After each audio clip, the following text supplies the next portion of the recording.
So, mao ni ato ang laboratory exercise 6. Explain nato ni siya kaning paddles. So, ang kani paddles mo ni siya ang mag-import ni siya og mga paddles library which is used for handling of analysis. So, Python man atong na siya. Python as paddles. Tapos, ang second one is mga mga name, mga yan siya. So, ang kani mag-create siya og paddle series which is one-dimensional tables of list. Mag nana siya index nag student 1, student 2, student 3 and atong value kay kanang si Alice, si Bob ug si Charles. Mana magawas kanina man magawas dere student 1 si Alice, student 2 si Bob, si student 3 si Charlie. Tapos tung index si mo na siya mo print dayon. Mo na siya upload kang Bob na value student 2 is si Bob. Tapos ang kani tanan dire kani product is mo na mag-create og paddles data frame which is the two-dimensional tables like kanang mag sheet bitaw siya Excel sheet. Nana siya duha ka product two columns. Nana siya product na apple, banana ug cherry.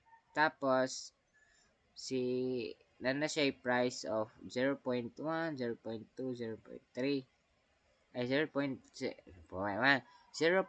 ug 0.5 ug 0 ay no 1.2, 0.5 ug 2.0 pricing na atik na.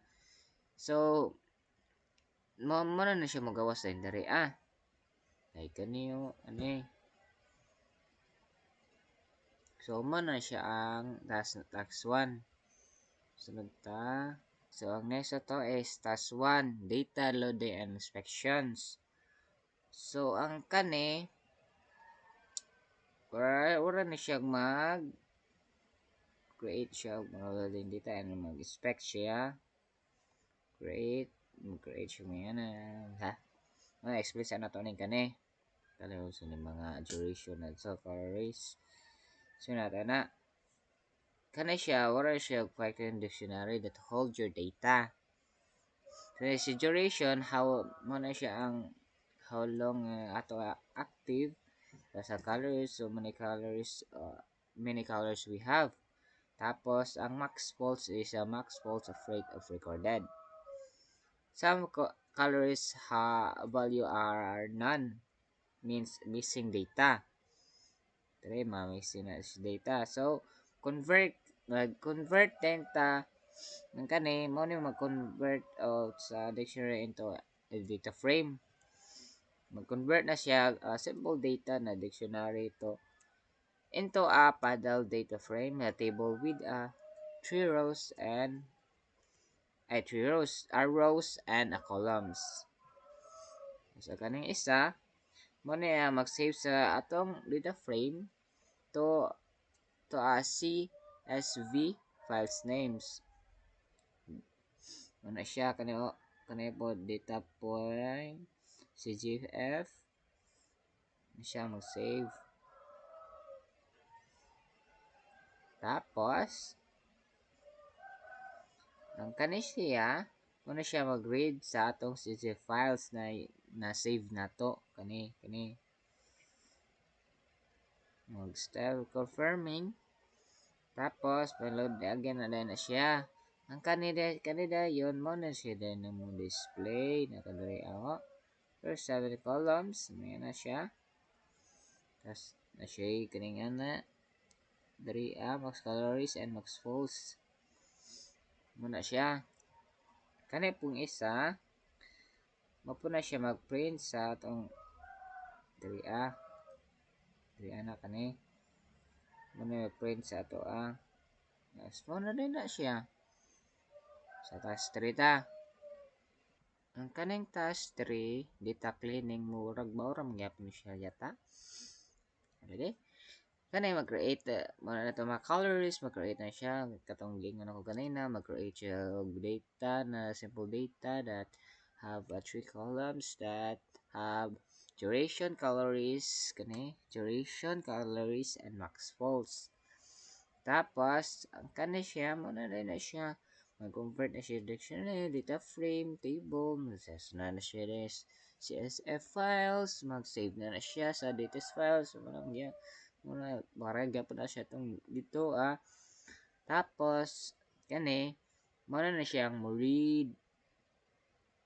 mo-read sa save data files sa panels mag-verify na siya og na save na to or dili.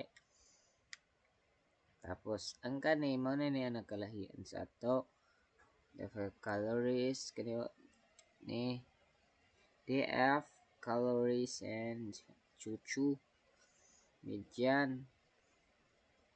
Kaning median mo na siya ang magkuha og middle value of all the non-missing calories.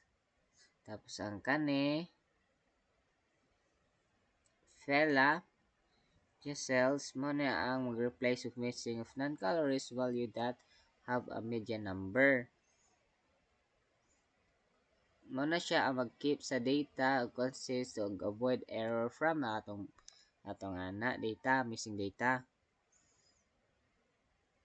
Tapos ang kaning law kani mag-find na siya mag-find all row where the duration nato is 120 ug too long like mag-error siya mag-replace din na siya og those the value of 60 or reasonable number.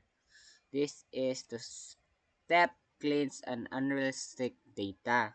Mo na gani atong mo na ganing task na to na mag data cleaning siya.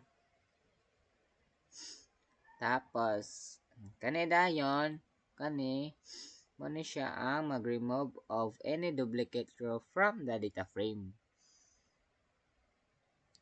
Kasi nga na siya, in place na means directly updated na siya ang original data frame niya.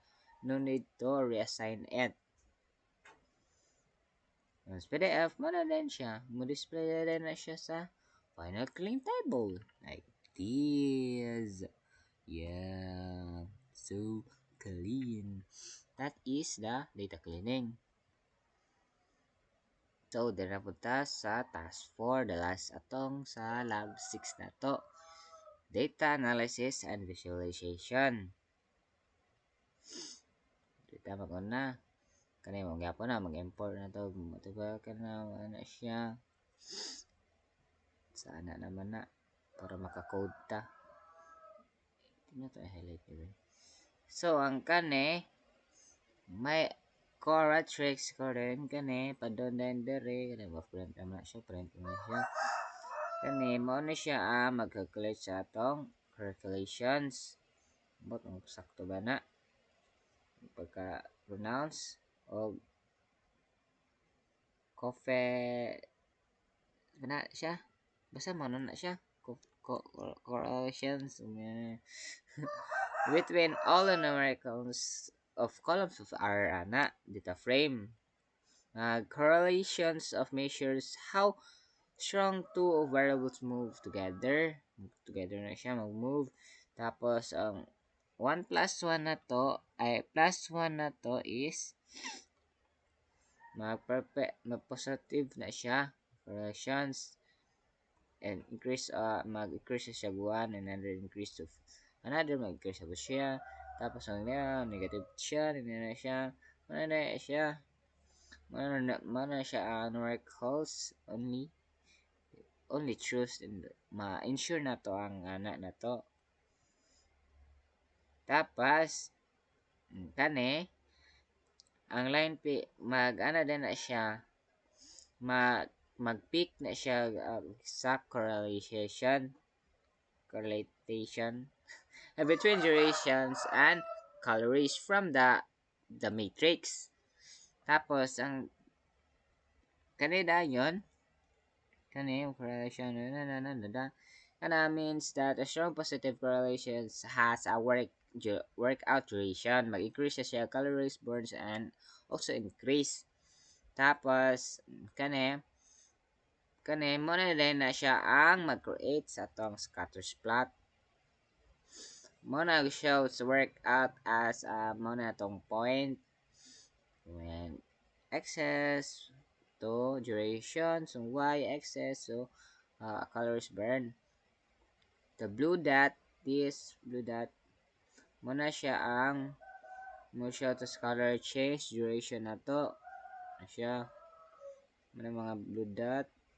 Tas if the points go up from the left to right, it means positive correlations. Left to right. So, Naruto tanan. The laboratory exercise 6 data frame awareness analysis and battles. So, thank you for watching. Comment lang sa comment section.